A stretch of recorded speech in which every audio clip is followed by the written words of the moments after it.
This conference will now be recorded.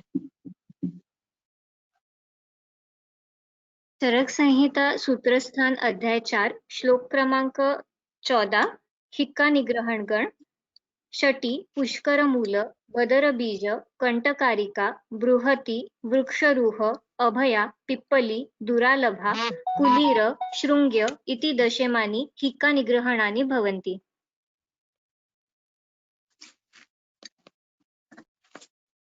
हिक्का निग्रहण में जितने भी ऐकू येत आहे ना? हो सर, हो ऐकू येत आहे। हिक्का निग्रहण में जितने भी द्रव्य हैं उनका चयन किस प्रकार किया गया होगा, किस आधार पर, यह हमें देखना है। इनमें जो द्रव्य हैं ये सभी परिचित हैं। शटी यानी कपूर काचरी, ये कटु तीक्ष्ण उष्ण है। पुष्कर मूल कटु तीक्ष्ण उष्ण है।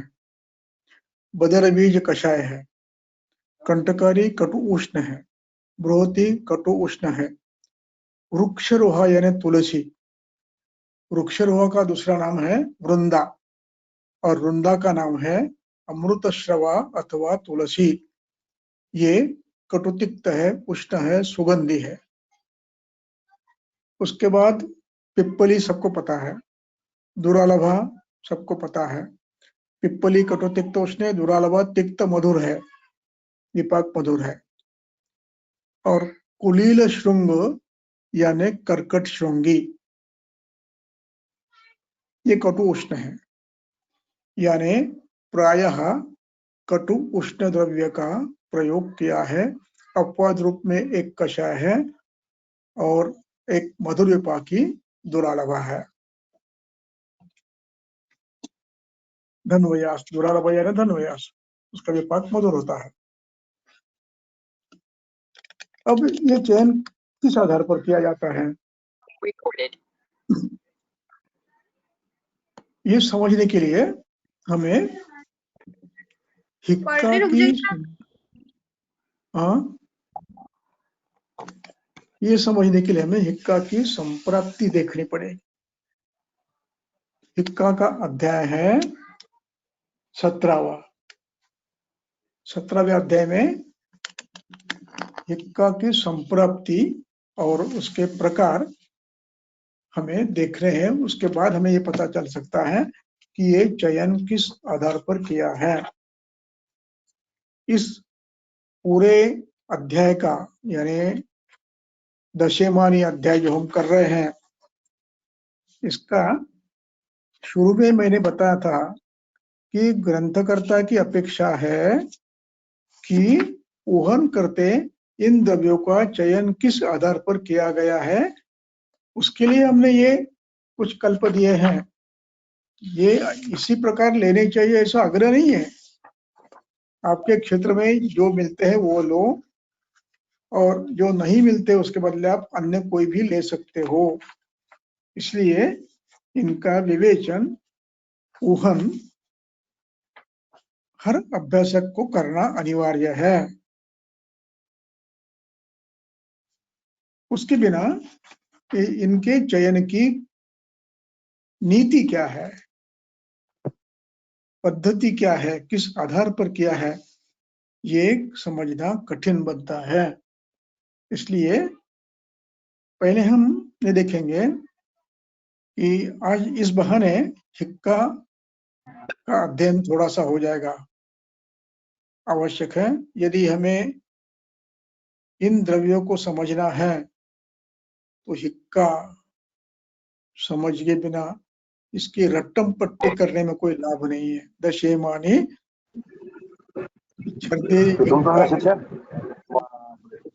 और उस पाठ को कंठस्थ कर दिए, शटी पुष्कर भूल बदर बीज कंटकारी वगैरह वगैरह और लिख दिए परीक्षा में, ठीक है।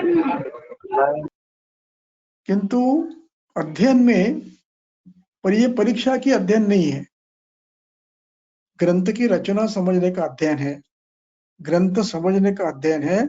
और जैसे ग्रंथकर्ता ने लिखा है उस आधार पर द्रव्यों का स्वयं चयन करते हुए, वहन करते हुए अन्य अन्य द्रव्यों का प्रयोग हम करने में सक्षम बने, ये ग्रंथकर्ताओं की अपेक्षा है।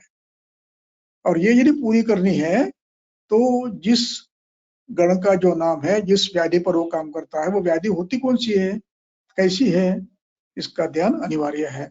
इसलिए हम अब क्या करेंगे कि उस अध्याय 17 का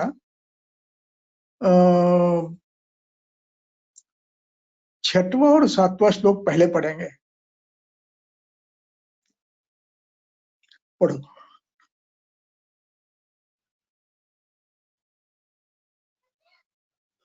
चरक चिकित्सा स्थान अध्याय 17 श्लोक क्रमांक 6-7 कामं प्राणहरा रोगा बहवो न तु ते तथा यथा श्वासश्च हिक्का च प्राणान् आशु निकृतन्ताः अन्यैः अपि उपसृष्टस्य रोगैः जन्तोः पृथक्विधैः अन्ते सञ्जायते हिक्का श्वासो वा तीव्रवेदनः। अब इसमें अग्निवेश ने प्रश्न पूछा है कि भगवान पुनर्वसु जी को कहते हैं कि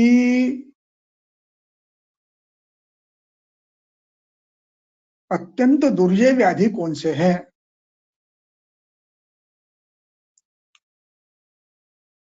कस्को भवति दुर्जयः, कहाँ कहाँ भवति दुर्जयः,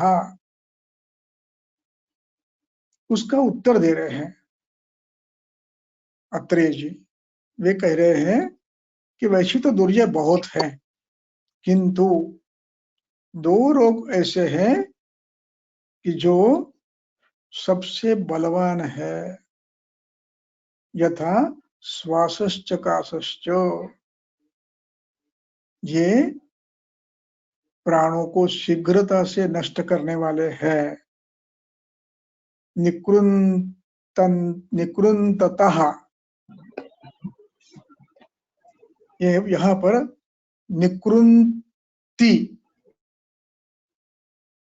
नष्ट करते हैं, ये क्रियापद है और उसका अंति निकालकर उसको त प्रत्यय लगाया, अत प्रत्यय लगाया है और वो बन गया निकृन्तत। और निकृन्तत फिर भवान के समान या गच्छत के समान चलता है। तो ये हिक्का श्वास 2 होने के कारण इसका तहा बना है, निकृन्ततः।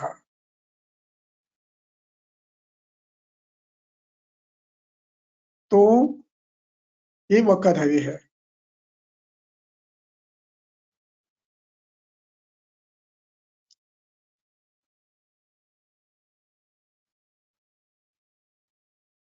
अब इसके बाद कहते हैं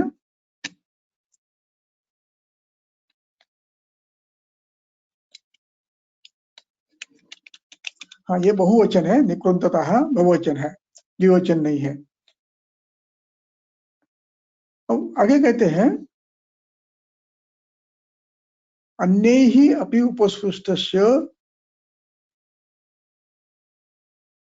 रोगैः जन्तोः पृथक्विधैः अन्ते संजायते हिक्का श्वासो वा तीव्र वेदना। अभिप्राय है कि मनुष्य को अन्य पृथक्विध व्याधि, पृथक्विधैः ये बहुवचन है, भिन्न भिन्न प्रकार की व्याधियां, रोगैः पृथक्विधैः रोगैः, रोगैः ये भी तृतीया है, इसलिए ये पृथक्विधैः रोगै का विशेषण है। पृथक्विधैः रोगैः अन्यैः, ये उसका अन्य ही उसका सर्वनाम है। अन्य ही तृतीया, वो भी तृतीया है। अब उपसृष्टस्य, उपसृष्टस्य, उपसृष्ट ये कबूदावी है, उपसर्ग है सृज धातु है उसका ये कबूदावी है सृष्ट और उसका षष्ठी एक वचन किया है। अन्य ही उपसृष्टस्य अन्य ही रोगै ही उपसृष्ट यानी पीड़ित जिसका संसर्ग हुआ है ऐसा अन्य व्याधियों का जिनमें उत्पत्ति हुई है उन सब में अंते संजायते हिक्का वृद्धापकाल में अथवा व्याधि के अंत में जब अरिष्ट लक्षण आते हैं जीवित क्षय होने की समय आता है तब ये दो व्याधिया अंते संजायते हिक्का श्वासोवा ये तीव्र वेदना का अर्थ है तीव्र कष्ट देने वाला विद ये अनुभूति देना इस अर्थ में है ज्ञान इस अर्थ में है। तो ये दो व्याधियां अंतिमतः किसी भी व्याधि में मृत्यु के समय होती ही है। हम सर्टिफाई करते हैं पेशेंट किसी डिसीज का होता है और लिखते हैं died of respiratory failure, patient of cerebral haemorrhage died of respiratory failure, ऐसा प्रमाण पत्र हम देते हैं। उसका कारण यही है कि अंत में हिक्का श्वास होता है, हिक्का होता है अंत में श्वास होता है। ये दो कठिन है बहुत। अब हम दशेमानी की चर्चा कर रहे हैं क्या इनकी कर रहे हैं क्या ये प्रश्न है कि जो जीवित के अंत में अरिष्ट लक्षणों के साथ उत्पन्न होता है उसकी चिंता कर रहे क्या हम? उत्तर ढूंढेंगे उसका बाद में हाँ या नहीं। किंतु इसके अलावा अन्य भी हिक्काएं हैं जो सामान्य व्यक्ति को कभी भी हो सकती है, उनका तो विषय निश्चित है, इस पे कोई आपत्ति की बात नहीं है, निश्चित है। अब ये जो बची हुई है उनमें कहीं न कहीं आपको चिकित्सा करने की संधि प्राप्त होती है, भले ही इमरजेंसी में हो, हॉस्पिटल में एडमिट करके करने की आवश्यकता हो, व्याधि बलवान है तो हमें चिकित्सा करनी है। अन्यथा ओपीडी में आने वाली सामान्य हिक्का की चिकित्सा वो तो करते ही हम, वो भी करनी है। उस संदर्भ में इसका विचार हम पहले करेंगे, हिक्का निग्रहण का। अब हिक्का निग्रहण की सभी के लिए संप्राप्ति कैसी हो सकती है?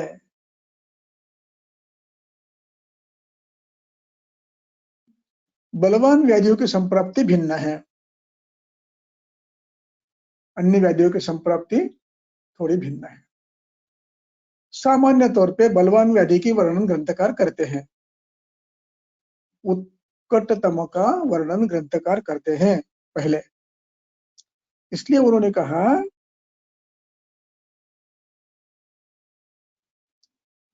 संप्राप्ति में प्राणोदकान्न वाहिनी श्लोक नंबर 21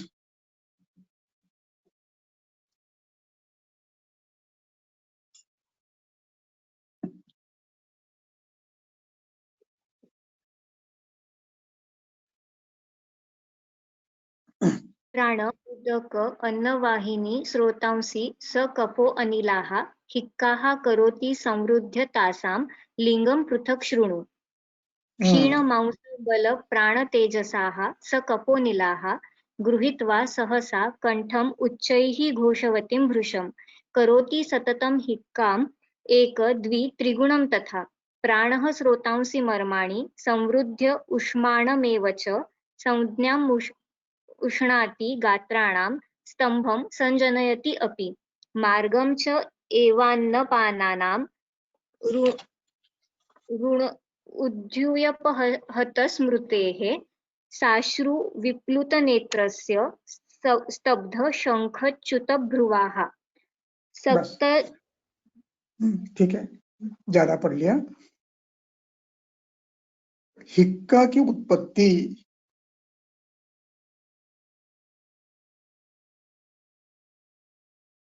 हिक्का स्त्रीलिंग है।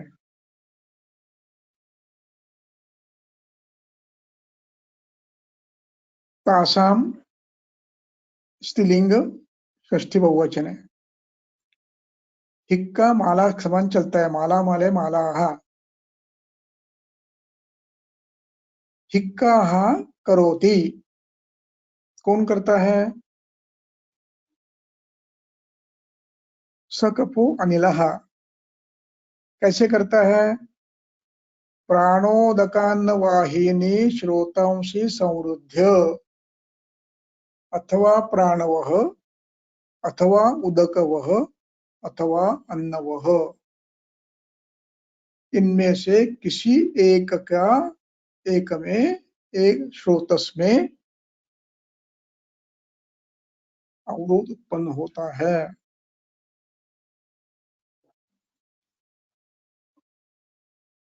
अब ये अवरोध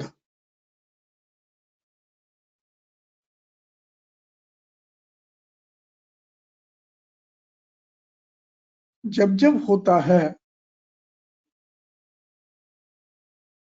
तो उसके पूर्व इनमें से किसी स्रोतस में, किसी एक में या दो में कहीं न कहीं अवरोध होता है। प्राणवा का अर्थ है हृदय और तन्निबद्ध शिरा।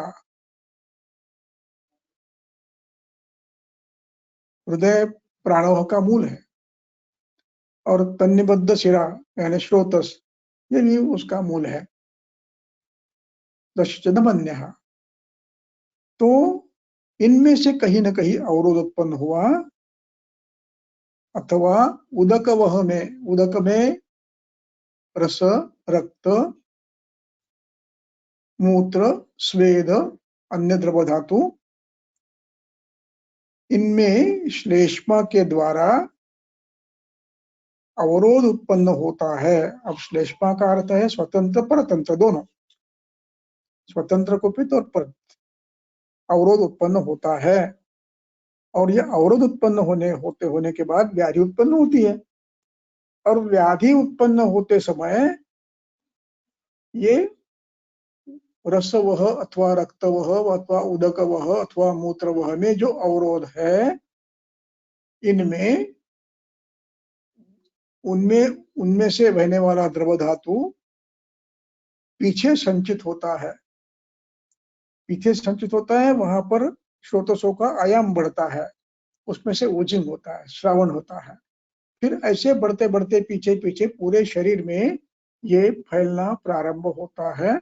और जब फैला हुआ द्रव धातु उल्टी दिशा में वायु या तो शिर में, या तो उरस्थान में, या तो उदर में कहीं न कहीं लाता है। शिर में इंद्रिय स्थानों में जहां सभी यंत्र हैं, सभी इंद्रिया हैं। उरस्थान में कहीं भी अधिष्ठान देखकर, अथवा उरस उदर में कहीं भी आकर व्याधि करते हैं। और उसका परिणाम अंत में क्षीण मांस में हिक्का उत्पन्न होती है। क्षीण मांस बल में, क्षीण प्राण में और क्षीण अग्नि में ये अंत में हिक्का होती है।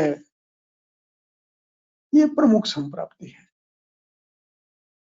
और ये संप्राप्ति गंभीरा की है, गंभीरा की नहीं, महाहिक्का की है। इसमें संज्ञा नाश है, संज्ञा मुष्णाति। इसका अर्थ ये है ये संप्राप्ति शिरस्थ है, इसमें हमें कुछ करने का विशेष अवसर नहीं मिलता। हिक्का होने के पूर्व, क्षीण बलवंश होने के पूर्व करते हैं तो हो जाएगा, लेकिन जब उत्पन्न होता है तब नहीं कर, तब ज्यादा कठिन है, क्योंकि अवस्था क्षीण बलवंश, क्षीण तेज, क्षीण प्राण, अब शोधनादि हम कर नहीं सकते, शमन कर सकते हैं, इसलिए अवसर बहुत कम है। एक, अब ये संप्राप्ति अन्यों में होती है कि नहीं? अन्यों में क्षुद्र छोड़कर अन्यों में हो सकती है, क्षुद्र छोड़कर अन्य में हो सकती है, आवश्यक नहीं होती ही है ऐसा आवश्यक नहीं है, अन्य भी संप्राप्तियां हो सकती है। जैसे गंभीरा है, इनमें भी ये संप्राप्ति शिरस्थान के स्थान पर उदर में कहीं ये दोष जमा हो गए हैं, विविध स्रोतसों में, प्रसव में, उदर रक्तवह में, लसिकावह में, और उसका श्राव फिर उदर में हो रहा है, अथवा कहीं ना कहीं अन्यत्र कुक्षी में व्याधि हुआ है, जैसे बद्धोदर है, छिद्रोदर है, यकृत वृद्धि है, प्लीहा वृद्धि है, अर्बुद है, अथवा विद्रधि है। ऐसे व्याधियों में उदर स्थान से अथवा पार्श्व से, नाभि से, पक्वाशयाद्वापि हिक्का समुजायते। बद्धोदर हुआ, छिद्रोदर हुआ तो उदर में से होगा, यकृत में हुआ पार्श्व में होगा, और कहीं ग्रंथि हो गई हो तो नाभि से होगा। ये गंभीर है, इसमें संभावना करने की है दो पद्धति से, एक तत्काल उपशम देने वाला तदात्व, और दूसरा संप्राप्ति भंग करने वाला, यानी जिन स्रोतों में अवरोध बना है वो दूर करना, उनका शोधन करना, ये आप इसमें कर सकते हो। शमन के रूप में यहाँ पर आप इन्हीं द्रव्यों का, जो दशमानी है, इनमें से सभी का प्रयोग आप कर सकते हो दशमानी का संप्राप्ति भंग करने के लिए। और तात्कालिक तदात्म देने के लिए भी इनका प्रयोग आप कर सकते हो, क्योंकि ये सभी द्रवशोषक हैं। ये कभी श्लेष्मा का शोथ कम करने वाला है और द्रवशोष करने वाला है, इसलिए इसका प्रयोग आप करके देख सकते हो। उसके बाद व्यपेता, ये भोजन के प्रारंभ से और परिणाम काल में, अंत में ये होता है। इसमें पर्यादमात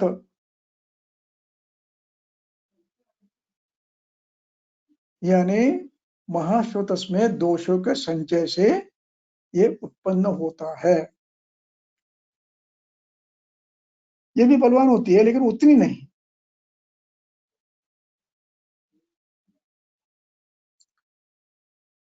तृतीय ग्रेड की है, इनमें ये संप्राप्ति हो सकती है। क्षुद्र में ये इसकी आवश्यकता नहीं है। अन्नजा हिक्का, अन्नजा में तीक्ष्ण द्रव्यों का मध्य जैसे सेवन करने से ये होती है, ये अन्नजा है। ये उतने बलवान नहीं है, तो इनमें भी आप तात्कालिक प्रयोग के लिए मधुर द्रव्य का प्रयोग कर सकते हो। यानी आपको महाहिक्का में यदि संप्राप्ति बलवान है, अभी हिक्का प्रारंभ नहीं हुई है, प्राणक्षय नहीं हुआ है, मांसक्षय नहीं हुआ है, उसके पूर्व आप कर सकते हो। हिक्का न हो इसलिए, यदि अन्य हो आप कर सकते हो, गंभीरा में कर सकते हो, व्याप्यता में भी आप कर सकते हो, और अन्नजा में आपको केवल अनुलोमन और मधुर रस का प्रयोग काफी होगा। इस प्रकार इन हिक्काओं का विचार करते हुए उसके लिए आवश्यक श्लेष्म शोधक, श्रोतोरोध दूर करने वाले, श्लेष्मा क्षय करने वाले, आमपाचन करने वाले द्रव्यों का चयन किया है। ये सामान्य रूप से ये हुआ। अब इसका प्रयोग कैसे ग्रंथकर्ताओं ने किया है वो देखेंगे हम। ग्रंथकर्ताओं ने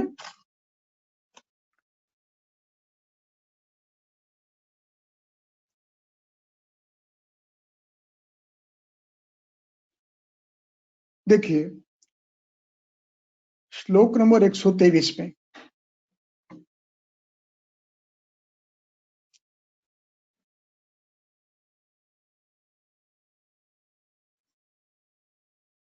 षटी चोरक जीवंती त्वक मुस्तम पुष्करावयम सुरसम तामलकी एला पिप्पली अगरु नागरम वालकम च समम चूर्णम कृत्वा अष्टगुण शर्करम सर्वथा तमके श्वासे हिक्कायाम च प्रयोजयेत्। है, इसमें शटी है, पुष्करमूल है, सुरसा है, पिप्पली है, और इन्हीं गुणों के अन्य द्रव्य हैं। हिक्का श्वास में दोनों में आप ये दे सकते हो श्रोतोरोध दूर करने के लिए, जहां पर दोषों का बल मध्यम है, हेतु बहुत भार बलवान, अधिक बलवान नहीं है, वहां पर ये कर सकते हैं। वैसे उसमें और एक कल्प है, उसमें कहा है अधोभागैहि सिद्ध सद्या हिक्का नियच्छति। इसके नीचे है कि वैरेचनिक द्रव्यों से जो कि पाचन करते हुए दोषों को नीचे निकाल दे, यानी ये जो व्याप्यता हिक्का है अथवा अन्नजा हिक्का बार बार होती है, इनमें आप विरेचन दे सकते हो। सिद्धा अधोभागै सिद्धा सद्या नियच्छति, इसमें सिद्ध घृत देकर अधोभाग हर द्रव्यों से सिद्ध करके आप दे सकते हो।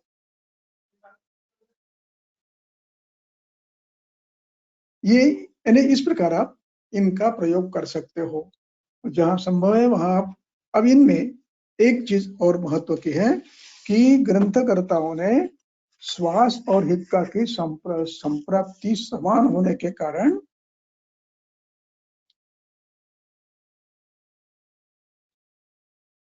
इनमें दोनों में शोधन देने को कहा है। श्लोक नंबर 70 70।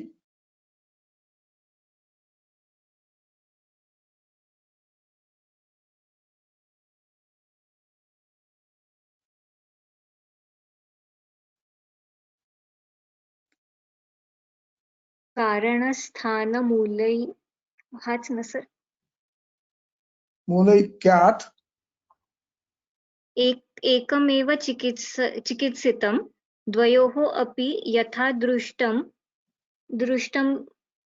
ऋषिभिः ऋषिभिः तन्निबोधत हिक्काश्वासार्दितं स्निग्धैः आदौ स्वेदैः उपाचरेत् आक्तं लवणतैलेन नाडीप्रस्तरसंकरैः तैः अस्य ग्रथिताः श्लेष्मा स्रोताः स्वभिः विलीयते खानि मार्दवामायान्ति ततो वातानुलोमता।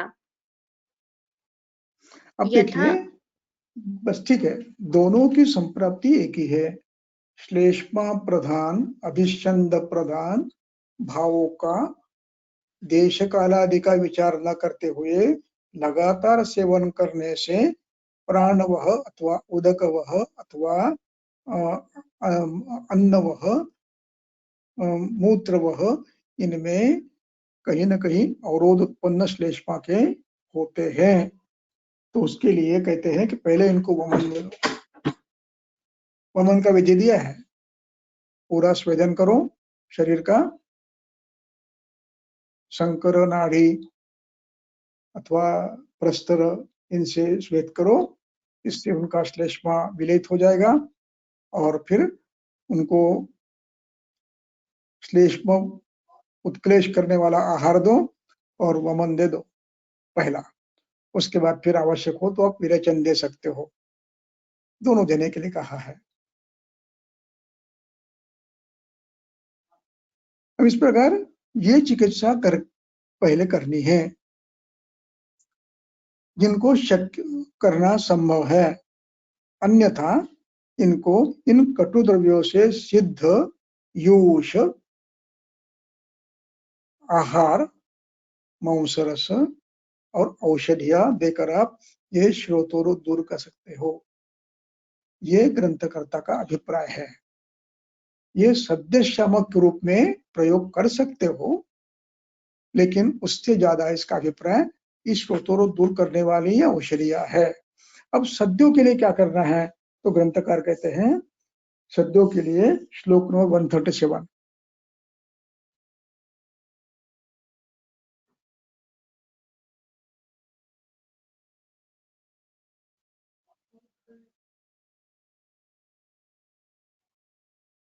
शीताम्बुसेकाः सहसा त्रासो विस्मापनं भयं क्रोध हर्ष प्रियोद्वेगा हिक्का प्रच्चावनामताः।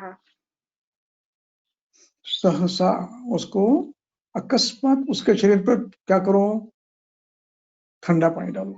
शीताम्बु सहसा, अकस्मात डालो। हमारे एक मित्र ने दापोली में प्रैक्टिस करता है, उसके बाद अब ये भी महीने पहले एक पेशेंट आई ऐसे ही, हिक्का, लगातार हिक्का चल रहा है, हिक चल रहा है, 2 दिन से चल रहा है। आया, अब पहले काम उसने किया कि उसको बिठाकर पहले उसके सिर पे 2 घड़ा पानी डाल दिया। जैसे पानी डाला हिक्का बंद हो गई और जो मूल व्याधि थी वो भी कम हो गई। मूल व्याधि ये थी कि ये उसके महावारी का समय था, सशूल उदरशूल था और ऋतुकाल आने का समय था और उसका ये कारण था कि इससे हिक्का हो रही थी। जैसे ठंडा पानी डाला वैसे हिक्का बंद हो गई और ऋतुकाल प्रारंभ हो गया, अकस्मात, सहसा। अब इसके अतिरिक्त भी अन्य भी ये है, विस्मापनम भयम, ये उसके ये है साधन भी है। और उसके बाद वो कहते हैं कि उनको रुक्ष करते हुए दशमूल सर्पी दधिमंड के साथ सीधा करके पिलाओ। प्रकृत्या रुक्ष देहांश सर्पविस्तानुपाचरेत, दधिमंड करके जो वृक्ष है उनको आप दधिमंड से सिद्ध किया हुआ घी बड़ी मात्रा में देकर हिक्का शांत कर सकते हो। ये तात्कालिक रूप में आप मयूर पिच्छा, सुत्सेकर, शर्करा, गुड़ इनका प्रयोग, शीत जल, अनुलोमन द्रव्य इनका प्रयोग आप कर सकते हो। जैसे आमलकी अभया का फांड, वात, रस, ये आप कर सकते हो। अब इसके बाद थोड़ा सा देखेंगे हम छर्दी चिकित्सा में श्लोक नंबर 16-17।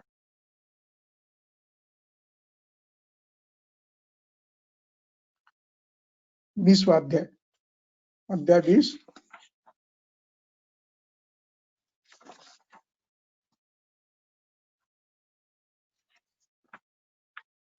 सोलह और 17 देखिए।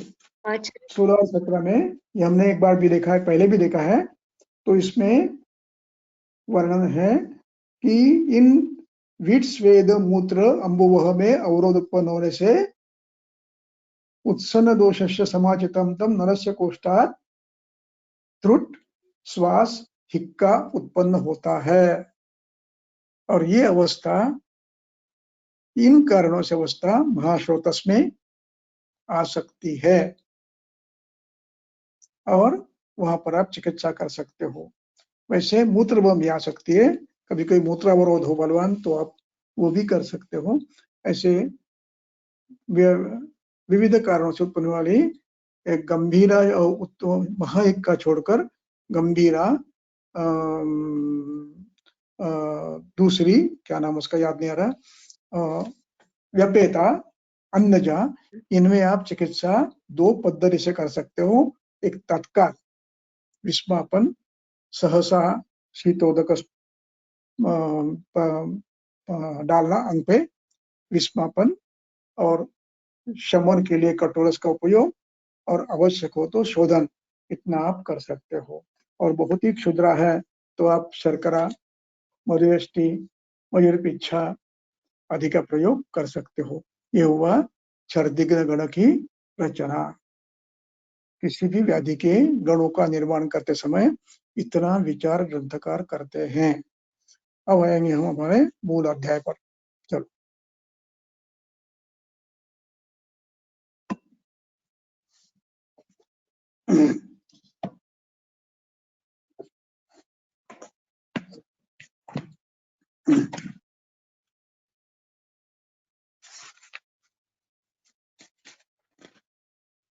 सर श्लोक क्रमांक 60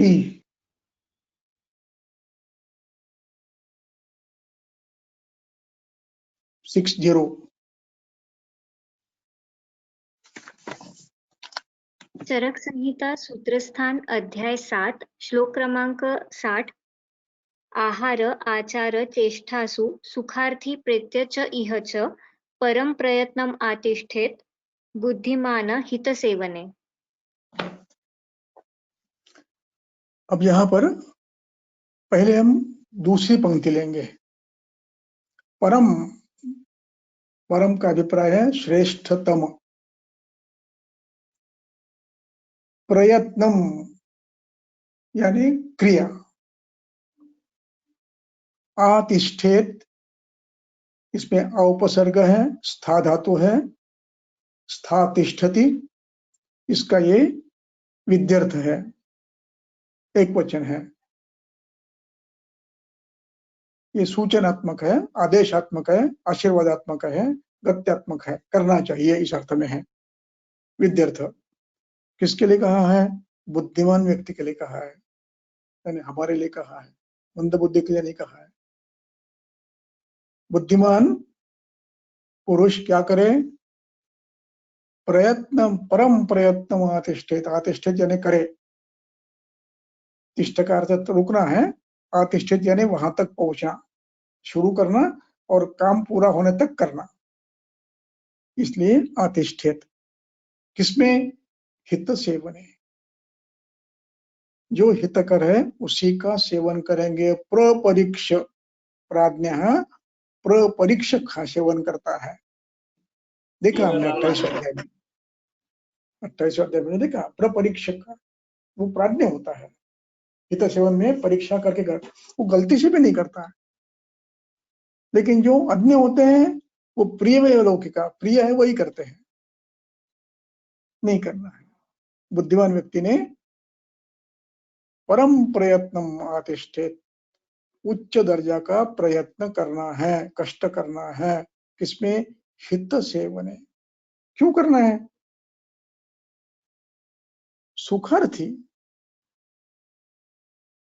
जिसको सुखायु चाहिए उसने ये करना है।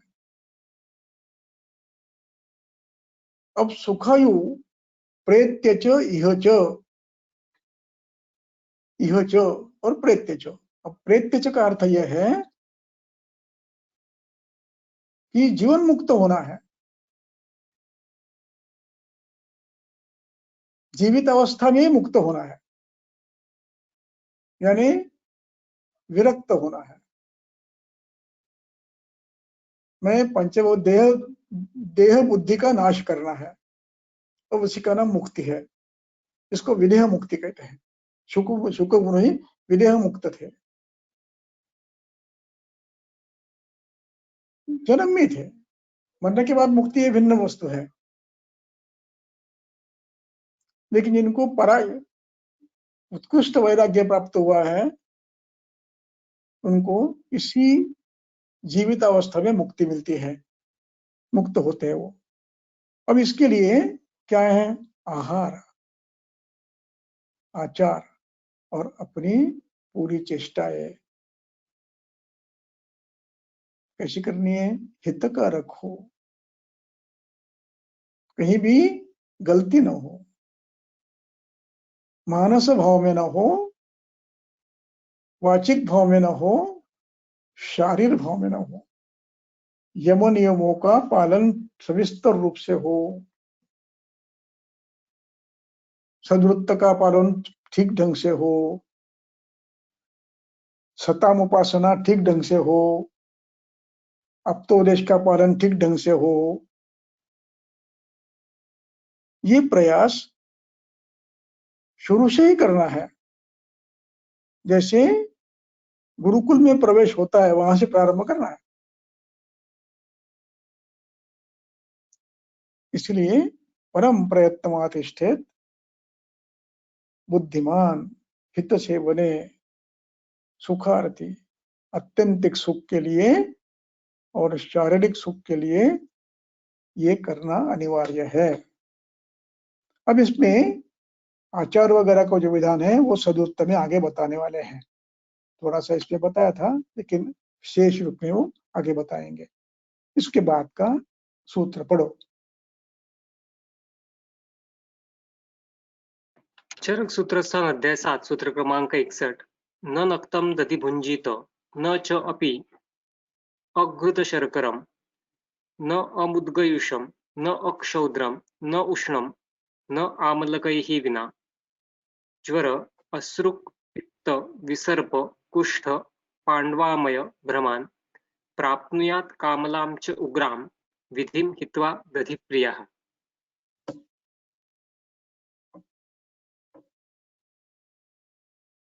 अब यहाँ पर न नक्तं दधि भुंजीत, न यानी नहीं,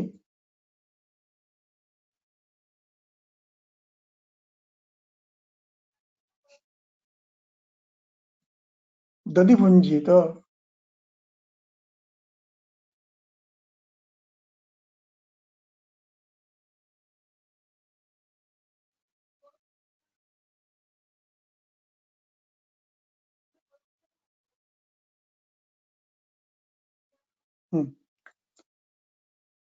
तो यहाँ न शब्द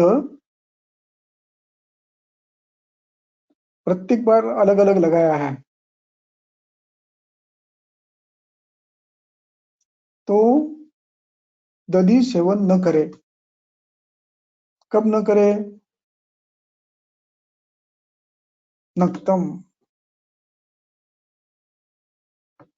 नक्त का अर्थ है रात्रि।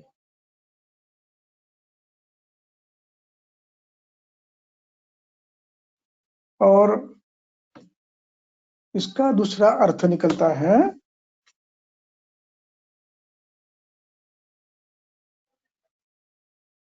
दिन में खा सकते हैं क्या?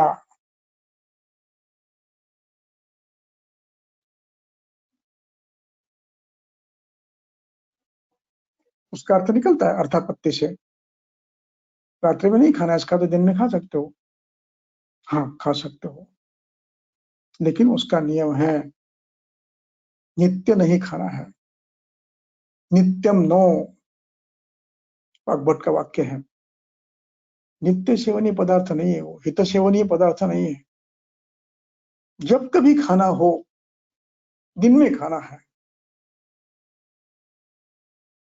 नित्यम नो।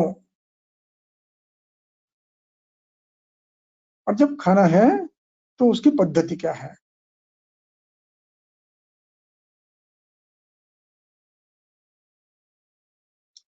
देखिए, अब यहाँ पर ऊहन तंत्र युक्ति का प्रयोग फिर से करना है। कैसा प्रयोग हमने दशमानी में कर रहे हैं ऊहन, वैसे यहाँ पर कर रहा है। यहाँ दधि के साथ कुछ खाने के लिए कहा है, सहपान अथवा अनुपान। ये किस आधार पर दिया होगा? क्या कहते हैं?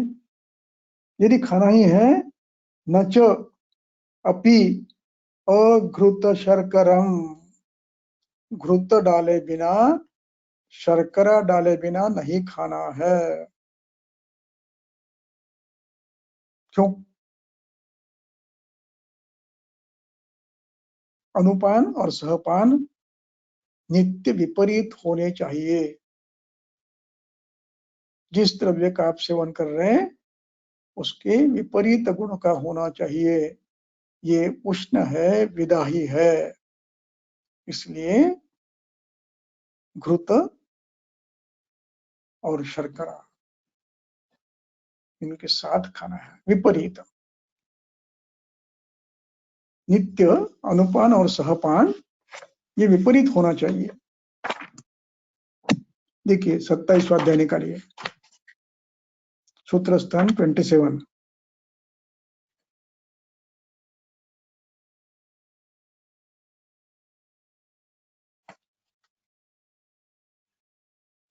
तीन सौ 19 लोग देखिए, 319।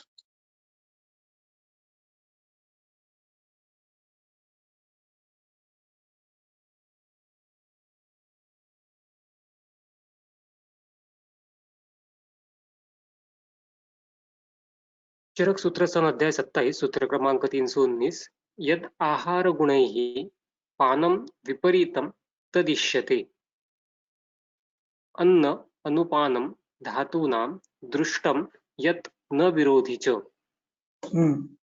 ये अनुपान का नियम है, इसको अतिदेश से सहपान को भी लगाना है। इसलिए क्योंकि उसके दुष्परिणाम शरीर को भुगतना न पड़े, इसलिए दधि के विपरीत शीत और विदाह शामक दो द्रव्यों का प्रयोग बताया। दो में से एक का आप कर सकते हो, दोनों करना की आवश्यकता नहीं है। तीसरा, नामुद्गशूपम, उसके साथ मुद्गयूष का सेवन करना है। क्यों? बाद में बताता हूं, सोचो आप। अथवा न अक्षौद्रम, क्षौद्र मिलाकर खाइए। यदि घी मिलाते हो तो आधी मात्रा में, घी नहीं मिलाया तो पूरी मात्रा में शर्करा मिलाओ और घी मिलाओ, ये क्षौद्र मिलाओ। न उष्णम, उसको उष्ण मत करो। न अमलक इर्विना, उसमें अमल की मत डालने को मत भूलो। यानी 3 पर्याय दिए हैं, विना शब्द सबको लगाना है। न अमोद, न विना अमोदगयोषम, नहीं, न मद्गयोषम, न अक्षौद्रम, न उष्णम और न आमलकेर विना। आमलक ही कंपल्सरी किया है, इसके बिना नहीं खाना है। क्यों? यदि इसके बिना आप खाओगे और वो लगातार खाओगे, रात में भी खाओगे, दिन में भी खाओगे और नित्य खाओगे, तो ज्वर, रक्तपित्त, विसर्प, कुष्ठ, पांडु आदि व्याधि करता है। कामलाम व उग्राम विधिम हित्वा दधि प्रियः, प्रिय में वो तो लौकिकम, लौकिक लोग प्रिय वस्तु को ही खाते हैं, उनको दधि प्रिय कहते हैं। इसलिए अब देखिए ये इनका प्रयोग क्यों किया है। न अमुद्गशूपम, मुद्ग कषाय है। न अक्षौद्रम, क्षौद्र कषाय है। न उष्णम, इसलिए वो उसका सेवन करना ही नहीं है, उसके स्थान पे घृत शर्करा डाली है। आमूलकी बिना, आमूलकी चूर्ण रूप में उस पे मिलाकर खाओ, क्योंकि वो रुक्षतम है। यानी दही का जो गुण है अभिषंद करने का, उसके लिए इतना प्रयास आपको करना है।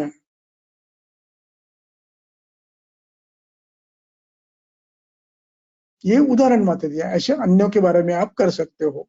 जो भी अन्य पदार्थ आपको खाने हैं उसमें ही जो अभिसंधि है, गुरु है, विरुद्ध है, उनको भी आप इस प्रकार से शरीर को संस्कारित करके पहले अथवा बाद में ये कर सकते हो। इस प्रकार जो विधि कहा है, आहार आचार चेष्टा सो विधि, उनमें विधि का एक उदाहरण आपको दिया है। ये एकमात्र उदाहरण दिया है, अन्य के बारे में आपको इसी प्रकार के विपरीत का उपयोग करते हुए यदि कभी गलती से खा लिया हो तो इस प्रकार खाना है। अन्य द्रव्यों को भी इसी प्रकार विपर्य का उपयोग करके मात्रा में खाना है, नित्य खाना नहीं है। जो नित्य सेवनीय नहीं है उनको नहीं खाना है। इस प्रकार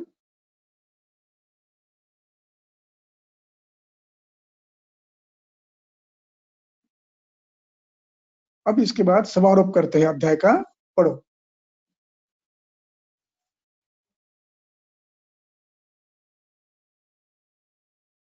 समारोप।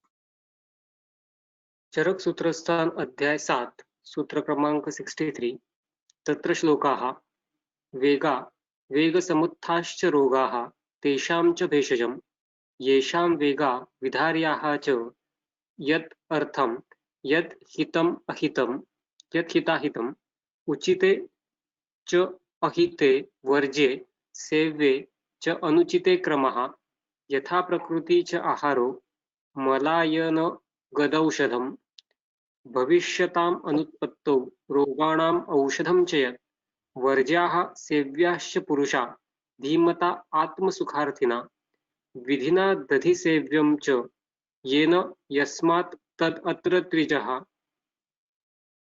वेगान् धारणे अध्याये न वेगान् धारणे अध्याये सर्वमेव आदौ अवदत् मुनि। अवदत् मुनि। अब इसमें समारोप करते हैं। इस अध्याय में हमने किन किन विषयों को स्पर्श किया है। पहला, वेगाः, वेगों का संख्या की बताई है। वेग समुत्थ रोगाः, यहाँ वेग समुत्थ रोग ये सामासिक शब्द है।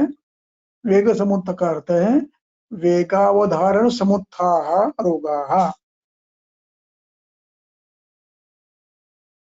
तेषां षष्ठी है भेषजम, यदि रोग उत्पन्न होते हैं तो उसकी चिकित्सा।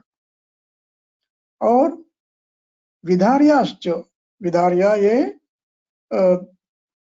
वी अधिक धा धातु का विध्यर्थ विशेषण है, करना चाहिए इस अर्थ में है, इसलिए विध्यर्थ है।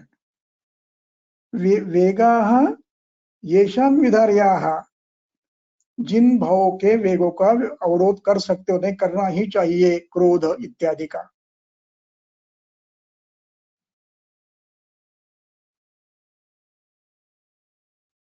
यद अर्थम, अब उसका विषय, जिनमें की वेगों का धारण करना है उसके लिए कुछ विषय बताए, वाचा के विषय, शरीर के विषय, मन के विषय, वही बताया है कि वो भी ये इन विषयों का भी धारण करना है, प्रयोग नहीं करना है। हिंसा, अस्तेय, वैशून्य, अनृत, सम्मिन्न आलाप इत्यादि, ये भी विधार्याः। यद हिताहितम, और जो हितकर है अहितकर है, ऐसे भाव का वर्णन हमने यहाँ पर किया है। अब उसके बाद सबसे महत्वपूर्ण श्लोक यहाँ का यह है, उचिते यानी अभ्यस्त, उचिते अभ्यस्ते। लेकिन कैसा है वो अभ्यास किया है, गए ऋतु में किया है, वर्षा ऋतु में। अब इस ऋतु में वो अहितकर है, वर्जे, वो वर्ज्य है, उनका वर्णन हमने किया है, वो कैसे करना। और जिनका सेवन करना है उनका भी पद्धति हमने बताई है, उसको कहते हैं क्रमः। उचिते क्रमः, अनुचिते च क्रमः।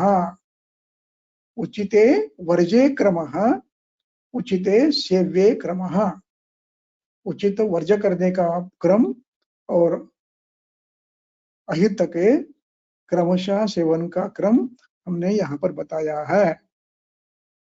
और इसके साथ साथ यथा प्रकृति, जैसी शरीर की दोषज प्रकृति हो, वैकारिक दोषों की और बीज दोषों की, उसके विपरीत आहार करना है, वही बताया है।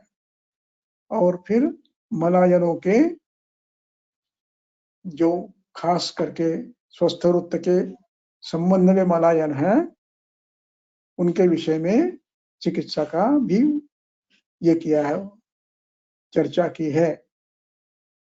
और वो जो मलायन के रोग है, कंठ, नेत्र, जिह्वा, कर्ण, स्वेद, वह इनको न हो करके का क्या करना चाहिए वो भी हमने बताया है।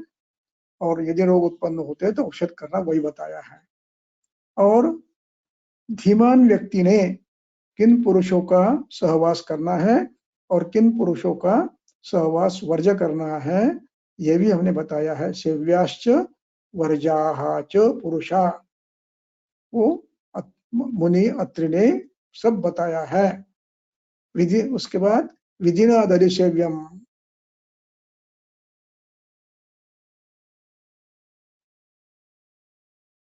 ये भी हमने बताया है। और वो यदि करना, जब करना है वो कैसे करना है। विधिना दरिसेव्यम च येन यस्मात्।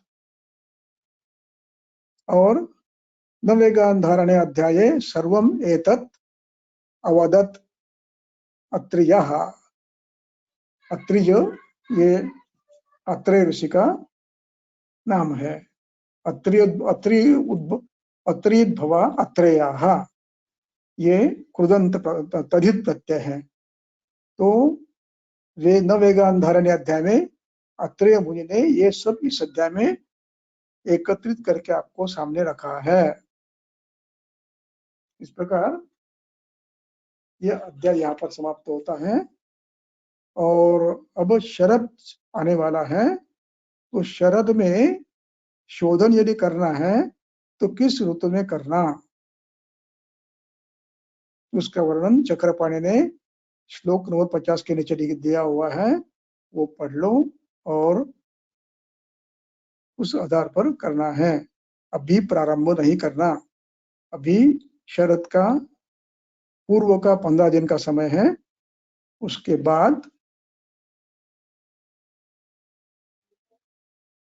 मार्गशीर्ष में आपको करना है। चैत्र, श्रावण, मार्गशीर्षा, इनमें से मार्गशीर्ष में आपको विरेचन की तैयारी करनी है। टीका में दिया है, विमान स्थान अध्याय 8 का भी संदर्भ दिया है।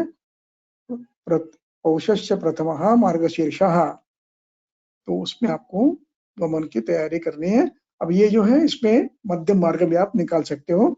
ये अंतिम वाक्य नहीं है, एकांतिक नहीं है। अनुकूल समय आ गया, बादल अच्छा निकल गए, दोषा, ये पानी स्वच्छ हो गया, वातावरण ठंडा बिल्कुल नहीं है, और श्लेष्माक्षय हो चुका है, अभिषंद गया हो चुका, कम हो गया है, वो आपने कर लिया है आहार परिवर्तन ने। और क्योंकि वर्षा में अभिषंद बढ़ता है, तो वो आपने कम कर दिया है।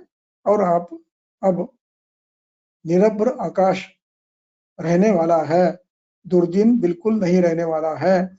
इतना जब आपको विश्वास आ जाए तब आप ये प्रारंभ कर सकते हो। अन्यथा आप स्नेहपान करते हो और 5वें दिन बादल आते हैं, या 7वें दिन बादल आते हैं, वमन नहीं होता, विरेचन भी नहीं होता, पेशेंट को कष्ट होते हैं। इसलिए गड़बड़ नहीं करना है, शरद ऋतु है करके शीघ्रता नहीं करनी है।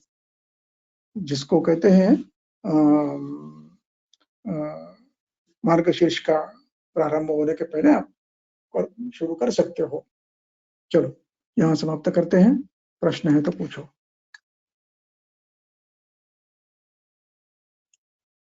सर, एक प्रश्न ऐसा है कि अभिषंदी दही हम कहते हैं, लेकिन भाव प्रकाशकार ने वर्षा ऋतु में दधि सेवन के लिए कहा है, दधि शस्यते, इस तरीके से। हाँ, प्रश्न फिर से पूछो। दही अभिसंधि होने की वजह से हम उसे अभिसंधि वातावरण या अभिसंधि ऋतु में उसका सेवन वर्ज्य कहेंगे, लेकिन भाव प्रकाश में वर्षा ऋतु में उसे शस्यते इस तरीके से कहा है। कहाँ पर, किस ऋतु में? वर्षा ऋतु में। वर्षा में शस्यते? हाँ, मैं भाव प्रकाश श्लोक है। पढ़ के बताता हूँ आपको। हाँ, बताओ। हेमन्ते शिशिरे चापि वर्षासु दधि शस्यते शरद ग्रीष्म वसंतेषु प्रायः प्रायशस्तद् विगर्हितम्। हाँ, तो यहाँ प्रायशः वर्जितः है, यह नित्य सेवन का अभिप्राय नहीं है। आप यदि खाना है तो इस प्रकार खा सकते हो, समान मात्रा में आमलकी डालकर खा सकते हो, नित्य सेवन ही नहीं कहा है।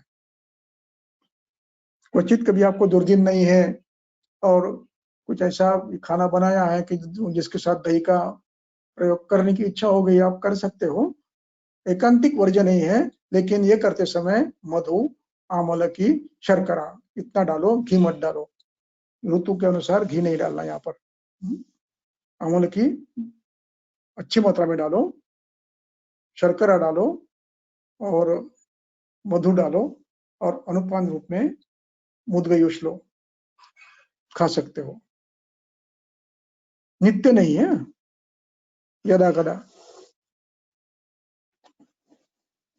और दूसरा एक प्रश्न ऐसा है कि दही गरम करके जो कढ़ी इत्यादि पदार्थ बनाते हैं, या जो पाउडर के से पाउडर जो मिल्क रहता है उससे दही जमाते हैं होटल वगैरह में, हाँ, तो इनका तो तरताव किस तरीके से समझना? आप, हाँ, जब आप छाछ बनाते हो तो उसका दधित्व नहीं रहता है और उसमें पानी मिलाते हो तो वो सौम्य हो जाता है।